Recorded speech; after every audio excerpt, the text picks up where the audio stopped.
Magandang gabi po sa inyong lahat. Muli po nagbabalik Father Randy De Jesus, ang inyo pong kalakbay sa pananampalataya, lalo tigit sa panahong ito ng pandemya. At sa gabi pong ito, ipagpapatuloy po natin ang ating pagninilay na atin pong sinimulan kanina pong hapon.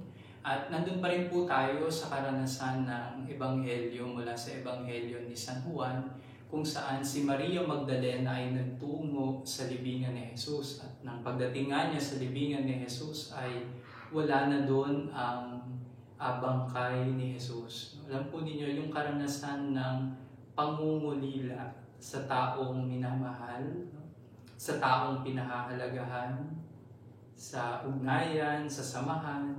Sa tingin ko po sa panahong ito ng pandemya, ay isa ito sa mga matitingkad na karanasan natin bilang mga mananampalataya. Sabi ko nga po, kung minsan ay talagang pag tinignan natin ang mga nangyayari sa ating kapaligiran ay talagang may hinahanap tayo, lalo tigit yung nakasanayan natin, lalo na po siguro sa bahagi namin bilang mga pari, na talagang halos namumulila din kami dun sa sitwasyon na pupunta kami sa simbahan, magsasama-sama tayo sa bahay dalanginan, at sa pagsasama-sama natin sa bahay dalanginan ay magkakasama din po tayo na dadalo ng banal na misa. No? At yun yung mahalaga na maganda na balik-balikan natin, lalo na sa ganitong klaseng mga karanasan. No?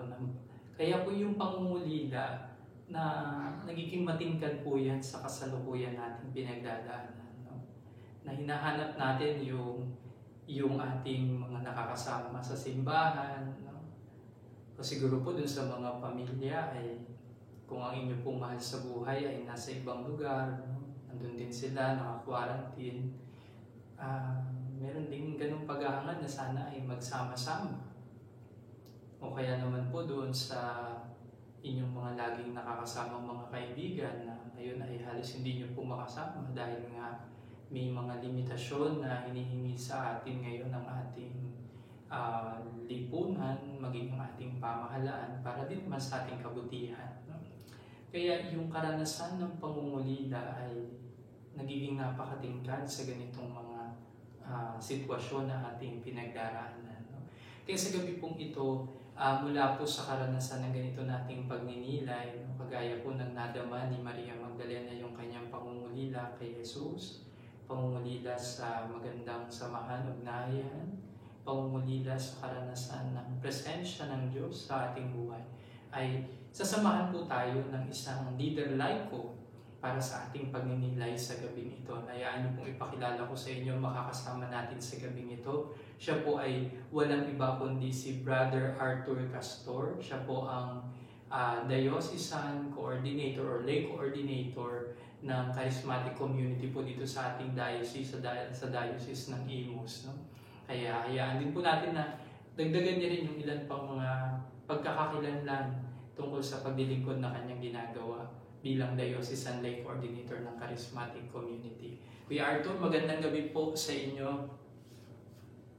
Magandang gabi po, Father Randy, at magandang gabi po sa lahat ng ating mga kalakbay sa pananampalataya natin. Para po dito sa atin, magandang gabi po sa inyo lahat. Kuya Arthur, alam ko napaka-active mong lingkod simbahan. No? Sabi ko nga, parang halos araw-araw nasa simbahan ka, tama ba? Oo nga po, Father. Kumbaga siguro po sa ganitong sitwasyon, parang kamusta po kayo? Paano po kayo nag-a-adjust bilang isang lingkod simbahan na laging handang maglingkod tapos ngayon po ay napakalimitado ng inyong kakayahan sapagkat nasa enhanced community quarantine po tayo? Talaga po malaking adjustment at malaking pagbabago yung naganap sa buhay namin bilang sa pamilya na naglilingkod po sa ating sa simbahan, no? Oo. Lalo na po nito, nag-Holy Week. No? At alam ko po, isa din kayo sa mga aktibo na nag-aayos ng mga programa at mga gawain sa simbahan. Tama po ba? Opo, Father. Oo. So, malaki po ang siguro po, Kuya Arthur, maganda na makapagbahagi po kayo sa ating mga kalakbay ngayong gabi. Kung paano po ninyo hinaharap yung ganitong klaseng sitwasyon na napakalimitado po natin, tapos may mga sitwasyon po na gusto natin gawin, lalo na po yung paglilinggo sa simbahan pero hindi natin magawa. At kung paano po natin nagagawa na maipahayag yung pananampalataya natin sa ganitong klaseng sitwasyon. No? Kaya bibigyan ko po kayo ng pagkakataon ngayon na makapagbahagi sa ating mga tagapakinig. So muli po ay magandang gabi po sa inyo lahat. Alam niyo, bilang lahat ko at aktibo tayo sa simbahan, talaga po nga malaking adjustment ang nangyari sa aming buhay. Sapagkat katulad na po ng sinabi ni Father Randy, talaga po nga tayo po ay nagbibigay ng sarili. Almost every day ay nasa simbahan tayo para tugunan ang mga gawaing pagsimbahan. Pero magmula po na tayo ng lockdown at nagkaroon ng itong krisis na talagang medyo nabago po. No? Pero kahit na po tayo ay naging lockdown, hindi po nabawasan yung pagmamahal namin sa Diyos. Pagkabat hindi kami nakakapunta sa simbahan at limitado ang pagkilos, pero maswerte po kami at maswerte tayong lahat sapagkat ang simbahan ay umaabot pa din sa atin sa pamamagitan ng mga live streaming, ng mga banal na misa, ng mga orasyon, ng mga pagdarasal. At ito po ay malaking tulong sapagkat kami lahat ng buong pamilya namin sama-samang dumadalo sa mga live streaming. No? At pangalawa, ay sa kabila ng limitasyon ng pagkilos at paglabas, tayo po sa barangay ay nakakapagpapahayag pa din ng konting pagbibigay ng pagmamahal, ng tulong sa mga kapitbahay, sa mga mahal sa buhay. Kaya ito ho magandang pagkakataon din para sa amin na makita na hindi nakita namin, Father, na kahit po limitado ang pagkilos at wala sa simbahan ang presensya ng pagdalo ng mga misa, pero nakita namin na buhay talaga ang Diyos, buhay siya sapagkat kahit po tayo lahat ay nagdadasal sama-sama sa pamilya, kahit pa rin umati ng live streaming ng mga banal na misa, damang-dama po namin ang pagmamahal ng Diyos kasi talagang patuloy po namin minamahal siya, patuloy po namin binibigyan ng pagkakataon na palakasin ang aming mga loob sa kabila ng mga krisis na ramdaman natin. Talagang mahirap po tayo kasi hindi tayo sanay na makulong sa bahay, hindi tayo sanay na talagang maupo lang, matulog at magdasal. Mas masaya tayo at mas na-express natin yung pagmamahal natin sa Diyos kapag mas malaki yung crowd, mas marami yung mga tao. Pero ngayon ay ipinakita ng Diyos na sa mga payak na mga araw-araw naming buhay, hindi po nabawasan yung pagmamahal niya. Father, damang-dama ko pa rin po yung pagmamahal niya at alam ko na sa lahat ng mga tao sa ganitong sitwasyon ay talagang malakas pa rin ang pagmamahal ng Diyos sa ating lahat. Nakakatuwa Kuya Arthur, no? Kasi yung bang sa iyong pagbabahagi, yung bang sa kabila ng napakalimitado nating kakayahan ngayon, no? Parang nag-uumapaw yung experience ng muling pagkabuhay ni Kristo, no? Na tayo ay sumasampalataya sa iisang Diyos na alam natin na kahit na tayo ay namumulila sa ilang mga gawain na ating nakasanayan sa simbahan, pero alam natin yung Diyos kasama natin yung Diyos nasa ating kani-kanyang mga tahanan. At siguro mas malalim na pagtingin, yung Diyos nasa puso natin. Na kahit na tayo ay sa kasalukuyan ay pinaghihiwalay ng mga pagkakataon at sitwasyon na ito, alam natin na ang Diyos ay isang Diyos ng ugnayan. Isang Diyos na hindi lumalayo, bagkus ay lumalapit. Kaya alam mo, minsan, pag nakakapanood ako, Kuya Arthur, ng mga balita, no? Marahil nakakapanood ka rin ng mga balita ngayon, Kuya Arthur. No? Alam mo, isang beses yung parang dumurog sa aking puso, yung karanasan ng mga saloobin, halimbawa may mga nangyayari daw pong diskriminasyon, may mga nangyayari hindi magandang pakikitungo, lalo na dun sa mga tao na nanggaling sa ibang bansa, kahit wala naman silang dalang COVID. Yung bang, halimbawa yung, sabi ko ngayon dati, yung mga OFWs, meron ako nakitang post, dati daw, tinitingnan sila bilang mga bagong bayani, tapos ngayon pag dumadating nga naman at pa umuwi dito sa Pilipinas, parang yung iba ay mayroong umiiwas sa kanila. Yung iba nga nakakalungkot, no? Ayaw silang patuloyin. No?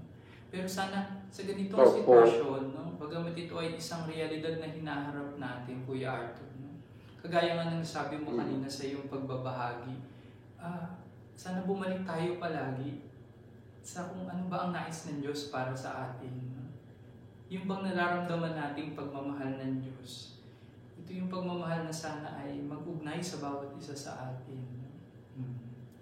Totoo na hindi naman lahat kaya natin gawin yan, di po ba, Kuya Arthur? No? Kahit nga halimbawa sa larangan ng ating pagbibigay ng tulong, no?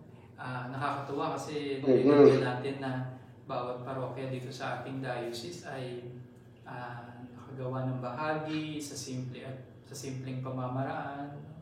Ay nakaabot ng kahit papaanong tulong sa ating mga kapatid. No? Pero yung ganung paraan na kahit na alam natin na may mga pagkakataon na sitwasyon na parang ang hirap kumilos pero hindi kayang hadlangan kasi talaga ng pag-ibig ng Diyos. O hindi kayang hadlangan ng pag-ibig ng Diyos. No? Sa tuwing tayo ay nag-aangad ng mabuti lalo na para sa kapwa natin. At doon natin makikita yung experience ng Easter, ng muling pagkabuhay ni Kristo. Hindi siya napapanahon lamang. Ito ay bahagi ng araw-araw nating buhay. Alam niyo po si Kuya Arthur na kasama natin ngayon, siya po ay nagli-lead ng mga praise and worship, nakakapag-preach din po siya at nakakapagbahagi. Kaya po isa siya sa mga naisip ko na tawagan ngayong gabi para magbahagi sa atin ng kwento ng pananampalataya. At sana mula po sa naibahagi sa ating kanina ni Kuya Arthur yung tungkol sa pagmamahal ng Diyos na nararanasan nila sa kanilang pamilya, na nararanasan nila sa larangan ng pagmamalasakit at pagtulong sa mga tao na sa paligid nila, sa simple at payak na pamamaraan. Sana po ito rin yung nararanasan natin sa ating kani-kanyang mga tahanan. Na kahit na mayroong kakulangan, kahit na mayroong kahirapan sa sitwasyon na ito, kahit na alam natin kung minsan talagang kailangan din natin mag-adjust, lalo na po siguro sa larangan ng mga gastusin, sa larangan ng mga pagkain, ayusin. Sana wag nating kakalimutan. Kulang man tayo sa mga bagay na ito, pero di ba Kuya Arthur, pwede nating sabihin ay nag-uumapaw naman ang karanasan ng pagmamahal ng Diyos sa bawat isa sa atin. Kuya Arthur, siguro bilang pabaon natin sa mga nakikinig sa atin ngayon.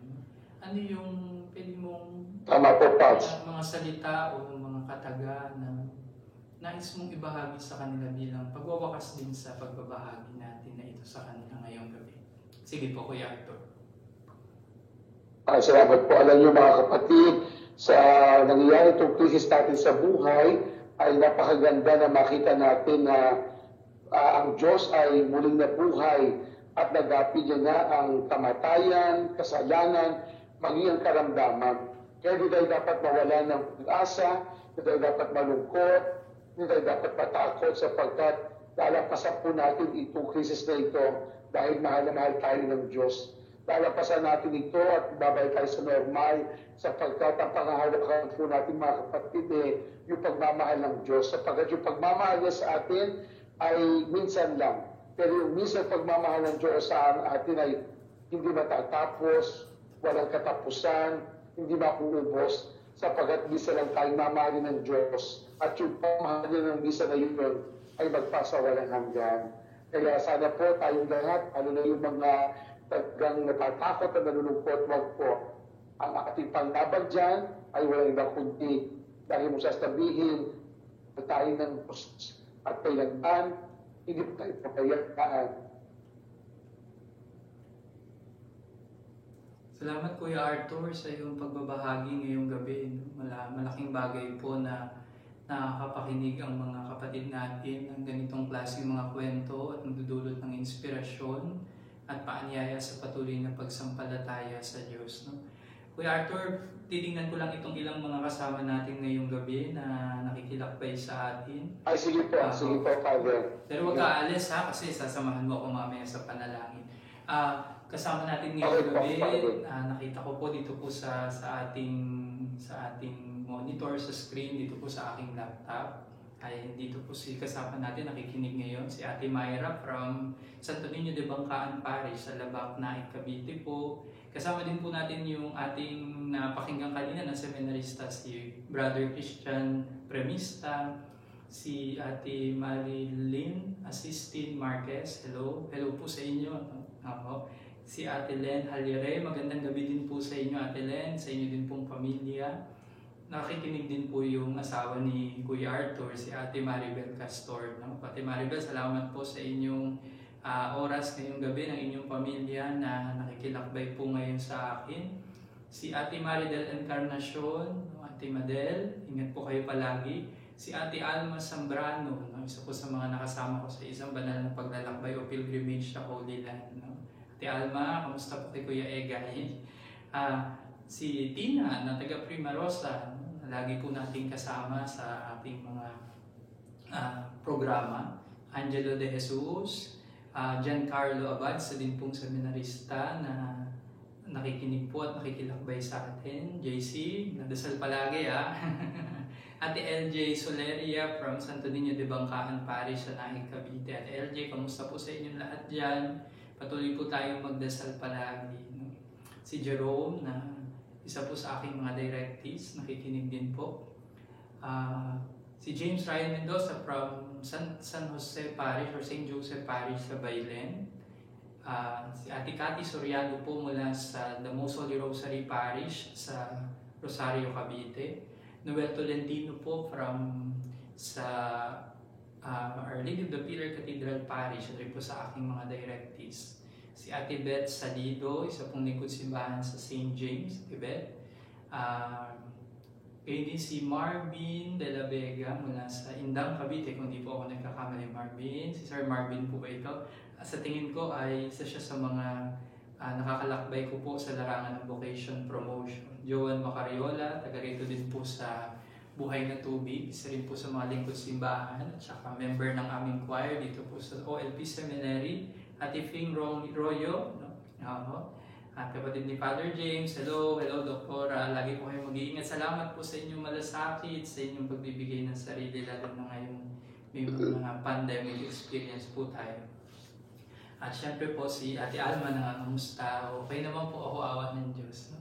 Kagaya po na nasabi ko sa inyo mga kapatid, ito pong ganitong klaseng mga bahaginan, bagamat ito po ay pangkaraniwang ginagawa natin sa konteksto ng pagsasama-sama, pagtitipon-tipon, pero dahil nga po sa social distancing at saka para din po maiwasan ang pagkalat ng virus, syempre po nakikiisa po tayo at nakikibahagi sa paanyaya at panawagan ng ating pamahalaan para po naman ito sa ating kabutihan. Pero kagaya po na nasabi ko sa inyo, bahagi din po na naibahagi sa atin ni Brother Arthur and Kuya Arthur. No? Sa ganitong mga sitwasyon, hindi po natin pwedeng hadlangan na maramdaman at maranasan natin ang pagmamahal ng Diyos. Alam po ba ninyo, ang pag-ibig ay hindi namamatay. No? Ang pag-ibig ay palaging buhay sapagkat ang Diyos ay pag-ibig. Amen? Kuya Arthur, nandiyan ka pa? Amen pa. Ang ganda-ganda po ng mga pag-ibig. Salamat po. Alam niyo po si Kuya Arthur, parang halos kapatid na po ang turing ko dyan kasi nakakalakbay ko po yung family nila sa maraming paraan ng paglilingkod sa simbahan. Ilang mga bagay po siguro na nais ko pong ibahagi sa inyo mula po sa ilang mga pagbabahagi na nakikita ko po ngayon dito sa aking screen, dito po sa aking laptop. No? Yung isa ko pong directee si Kenneth Tampes, no? Nagbigay po siya ng pagbabahagi at sharing ngayong araw pong ito, Miyerkules, sa Oktaba o 8 araw ng pagdiriwang ng Pasko ng muling pagkabuhay. At sa tingin ko po ay ito pong pagninilay niya ay mula po sa Ebanghelyo sa araw na ito tungkol po sa daan patungong Emmaus o Emmaus. No? Sabi po niya dito sa pagninilay niya, marami pong pagkakataon sa aking buhay na naiaalin tulad ko ang aking sarili sa 2 alagad na kasama ni Jesus sa paglalakad patungong Emmaus.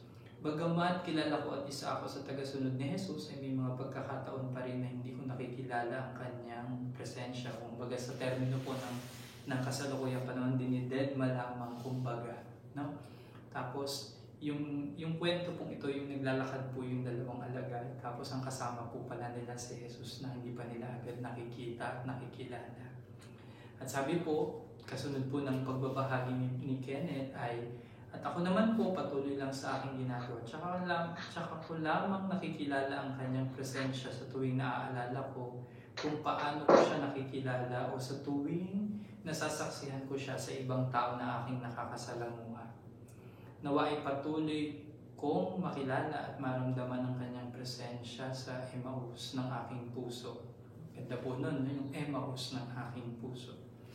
Nawa sa kabila ng ating pagkakalayo-layo sa panahong ito dahil na rin sa quarantine at sa COVID-19 ay magtagpo-tagpo tayo sa Emmaus ng ating mga puso sa diwa rin ng ating mga panalangin sa isa't isa. No? Salamat Kenneth sa iyong pagbabahagi. No? Talagang sa ganitong mga sitwasyon, wag lang nating ilagay ang ating sarili sa maraming mga usapin at mga ipinapahayag sa atin ng lipunan na ating kinabibilangan. Bagamat mahalaga ang ilang mga bagay na ito para din sa ating kabutihan, pero huwag natin makakalimutan na ang araw-araw nating buhay ay laging nakaugnay sa Diyos na nakikilakbay sa atin. Napansin ko po, meron tayong mga dumadagdag na mga kasama sa online page sharing na ito. Kasama na natin si Brother Ivan Joseph de Guzman. Isa rin po ito sa aking mga directees. Seminarista po ng ating diocese na nabibilang sa Sacred Heart Parish sa DBBC o sa Dasmariñas. No? Ang kanya pong pura-paroko si Father Percy Balsapin. Po, Father Percy, ingat po kayo palagi dyan. At si Sir Jerry Flores po na principal ng Our Lady of the Pilar Catholic School. No? Mga kapatid, sa tingin ko po ay maganda na sa mga ganitong sitwasyon nakakapagbahaginan po tayo ng mga bagay patungkol sa ating pananampalataya. No? Kanina po umaga, kaninang hapon, napakinggan po natin yung pagbabahagi ni Brother Christian Premista. Ngayong gabi po ay pagbabahagi naman po ni Brother Arthur Castor. At sa mga susunod pong araw ay meron pa po tayong ilan pang mga mapapakinggang pagbabahagi. Sa inyo pong lahat na nasa kani-kaniyang mga tahanan, nawa po ito pong ating online faith sharing ay mapanatili natin. Lagi po namin kayo makalakbay, lalo na po sa panahon ito na tayo ay nasa enhanced community quarantine. Hindi naman po tayo hinahadlangan gumamit ng social media at sa tingin ko aktibo po tayo lalo na sa pagbubukas ng ating mga Facebook accounts, pero sana po huwag lang natin ito ng pansin natin sa mga usaping panlipunan bagkus sa ibalik din natin ang katotohanan na sa sandaling ito na tayo ay mayroong pandemyang nararanasan ay masigit nating maipadama at maipahayag ang ating pananampalataya sa Diyos. Kuya Arthur, siguro po samahan niyo ako na tapusin ang ating pagbabahagi ng sa gabing ito sa pamamagitan ng sama-sama nating pananalangin. Damhin po natin ang presensya ng Diyos na kasama natin sa gabing ito, sa katahimikan ng gabing ito. Marahil ang bawat isa sa atin ay nasa kanya-kanya ng mga tahanan. Alam natin ay curfew hours na, wala nang tumitigil sa labas. Pero ipadama natin sa Panginoon na nais nating umugnay sa Kanya, dumulog sa Kanya, umuwi sa Kanya, kumapit sa Kanya at magtiwala sa Kanya upang dumating din ng sandali na tayo ay makasumpong at makatagpo siya sa mga taong ating makakasalamuha muli sa ating paglabas, tutungo sa ating kani-kaniyang mga buhay ng paglilingkod at pagmimisyon na ating ginagawa sa ating kapaligiran. Sa ngalan ng Ama, ng Anak at ng Espiritu Santo. Amen.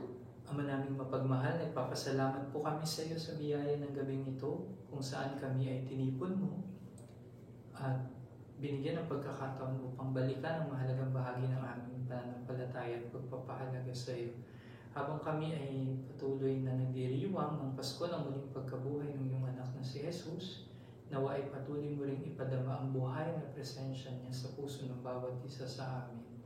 Papasalamat po kami sa mga taong ginagamit mo bilang instrumento ng iyong pagmamahal sa amin at nawa sa diwang ito ng aming patuloy na pagtitiwala at pagkapit sa iyo ay dinggin mo ang aming pagsusumamo ng iyong bayan.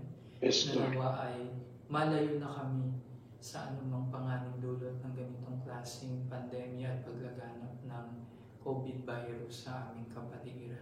Tinataas din po namin sa iyo, Ama, ang mga kapatid namin na ngayon may karamdaman at kasalukuyang positibo sa ganitong klaseng virus.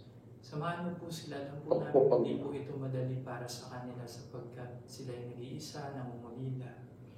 Pero kagaya ng ginanap ng iyong anak na si Jesus kay Maria Magdalena, nawa ay maranasan din ng mga taong ito ang presensya ng iyong pagmamahal. Ang presensya ni Jesus sa sandali ng kanilang kahinaan, sa sandali ng kanilang karamdaman. Alam po namin, Ama, na napakarami naming limitasyon sa kasalukuyan. May mga bagay na hindi namin kayang ganapin, pero sa kabila ng lahat, alam po namin na ikaw ay isang Diyos na makapangyarihan. At alam namin na may kaya gawin kahit ang mga imposibleng bagay sa paningin namin ay kaya mong gawing posible. Lahat ng ito ay dinadalangin namin sa pamamagitan ni Jesucristo kasama ng Espiritu Santo magpa sa walang hanggan. Amen. Amen. Sama-sama po nating dasalin ang panalangin tinuro sa atin ng ating kapatid na si Jesus. Ama namin, sumasalangit ka. Sumasalangit ka. Sambahin ang ngalan mo. Mapasa amin Sambahin ang ngalan mo. Sundin ang loob mo dito sa lupa para nang sa langit. Sa lupa para nang sa langit. Bigyan mo kami ngayon aming kakanin sa araw-araw. Patawarin mo kami sa aming mga sala para patawad namin sa nagkakasala sa amin. At mo kami pahinto sa tukso. At mo kami sa lahat ng masama. Amen. Ipagkatiwala natin ang gabing ito sa tulong at panalangin ng mahal na Birheng Maria. Kuya Arthur, magkasabay nating dasalin ng Abaginoong Maria. Abaginoong Maria, napupuno ka ng grasya. Ang Panginoong Diyos ay sumasayo. Bukod kang pinagpala sa babaeng lahat. Ang iyong anak na si At Jesus. pinagpala naman na si Jesus. Santa Maria, Ina ng Diyos, panalangin kaming makasalanan, ngayon at kung kami mamamatay. Amen. Sumayin niyo ang Panginoon. At sumayin niyo rin. At pagpalain kayong lahat, gayon din ang inyong mga mahal sa buhay na makapangyarihang Diyos Ama, Anak, at Espiritu Santo. Amen. Maraming salamat po sa inyo lahat. Kuya Arthur, maraming salamat po sa pakikilakbay ngayong gabi. At salamat po, Paz. Makasama ka namin sa iba pang mga pagkakataon ng pagbabahagi ng patungkol sa pananampalataya. Regards po kay na Ate Maribel dyan sa inyo pong mga anak. Muli po mga kapatid, magandang gabi po sa inyo lahat. At hanggang sa muli po natin pagsasama, lagi po nating tatandaan, pinaghihiwalay man po tayo ng sitwasyon, pinag-uugnay naman tayo ng Panginoon. Father Randy De Jesus po ang inyong kalakbay sa pananampalataya sa sandali ng ang pandemya.